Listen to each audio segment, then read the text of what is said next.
जो है अपनी हक है, अपना मांग है, जो अपने पूरे जीवन समाज के सेवा के लिए उन्होंने खून पसीना एक किया और हर लोगों के आवाज़ बने, इसलिए उनके हक को मांग को रखा गया है।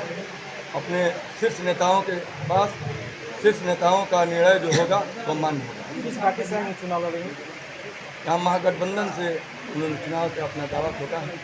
आपका नाम? शकील अहमद, प्रखंड अध्यक्ष राजद।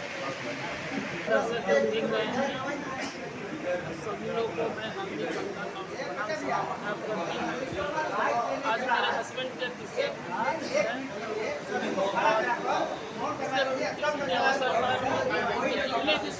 थे सारे लोग मेरे हस्बैंड होने के नाते मेरे राजनीतिक थे और मार्गदर्शक भी थे, और जो भी मार्गदर्शन देते थे उनके नक्शे कदम पर मैं चलने का काम करती थी और आज भी मैं प्रयासरत हूँ। और जो वो अपना जो सीख देते गए हैं उसी उनके नक्शे कदम पे चलने का मैं काम करती हूँ। कहीं नहीं कहीं सुनने के आ रहा है कि आप कहीं राजनीतिक में आकर यहाँ से कराकर विधानसभा से चुनाव लड़ने की तैयारी कर रहे हैं?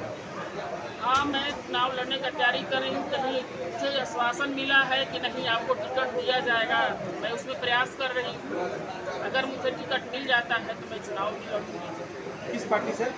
कांग्रेस पार्टी से भी मैं प्रयास करूँगी। आपका नाम? डॉक्टर इंदु सिंह यादव।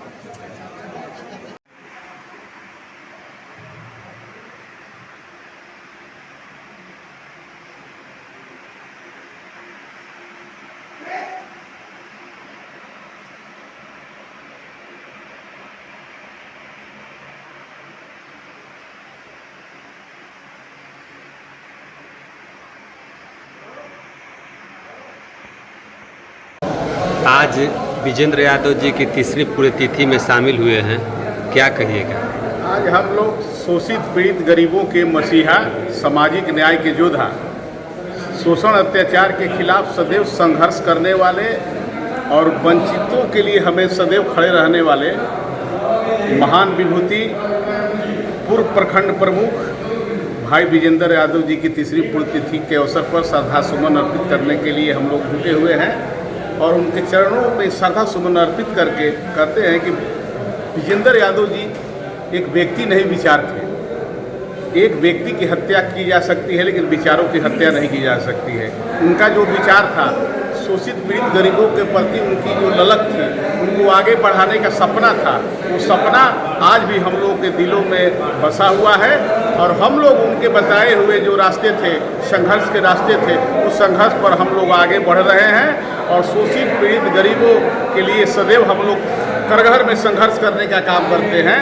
भाई विजेंद्र जी यादव जो थे, सबके लिए जात की राजनीति नहीं करते थे, जमात की राजनीति करते थे, वो सबको साथ लेकर चलने का काम करते थे।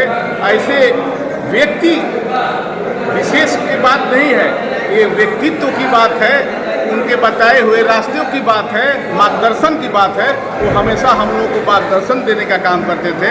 उनका सोच था कि कैसे हमारे करघर क्षेत्र का विकास हो।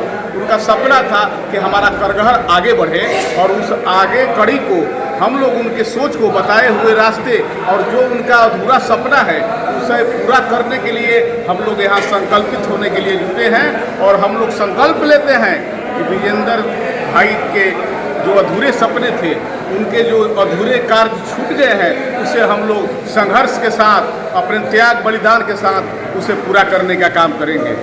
विजेंद्र यादव जी हमेशा गरीबों, शोषितों, पीड़ितों के साथ खड़े रहते थे, फिर भी आज 3 साल बीत गया, उनकी हत्या हुए, कोई कार्रवाई नहीं हुई, इस पर क्या कहेंगे? ये तो शर्मनाक बात है। जो अभी बिहार में डबल इंजन की सरकार है, ये लोग देख रहे हैं कि आज देश में और बिहार में खासकर क्या माहौल है। ये महाजंगल राज बिहार में स्थापित हो चुका है और आए दिन सभी के साथ बहुत सी बड़ी बड़ी घटनाएं हो रही है, लूट, चोर, हत्या, मर्डर हो रही है।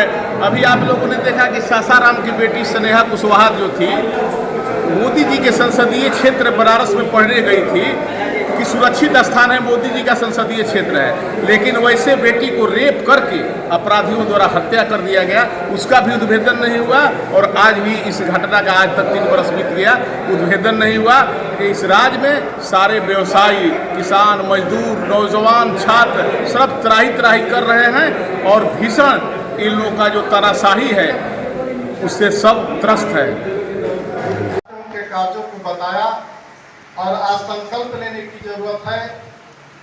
इनके सार्वजनिक सभा में आज संकल्प लेने की जरूरत है कि इन्होंने जो अधूरा कार्य छोड़ा है हम लोगों के बीच में, हम लोगों को चाहे जैसे भी हो, भाभी के नेतृत्व में, डॉक्टर इंदु सिंह जी के नेतृत्व में हम लोग उनके अधूरे सपनों को साकार करने का काम करने की जरूरत है। मित्रों, इन्हीं चंद शब्दों के साथ मैं अपनी बात को समाप्त करता हूँ।